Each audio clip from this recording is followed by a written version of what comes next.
इंसान इस स्पेस में जहाँ पे भी खड़ा है वहाँ से उसको एक रियलिटी नज़र आती है। यानी अगर हम ज़मीन पे खड़े हैं तो हमें नज़र आता है कि सूरज जो है वो हरकत कर रहा है, मशरिक़ से निकलता है, मगरिब की तरफ ग़रूब होता है, rises from the east and sets in the west. तो आपने ये देखा कि ज़मीन के ऊपर जो रियलिटी है वो तो ऐसे नज़र आ रहा है जैसे सूरज हरकत कर रहा है, लेकिन जैसे ही हम ज़मीन से बाहर चले जाते हैं, स्पेस में चले जाते हैं, तो हमें नज़र आता है कि वहाँ पे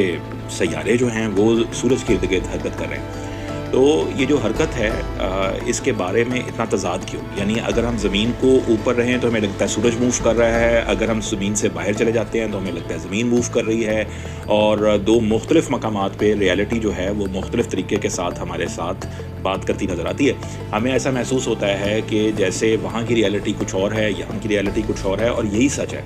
कि इंसान जो है वो इस स्पेस में मुख्तलिफ़ मकामात पे लाइट के ट्रैवल मुख्तलिफ़ तरह से करने की वजह से मुख्तलिफ़ तरह की रियलिटी को देख रहा है।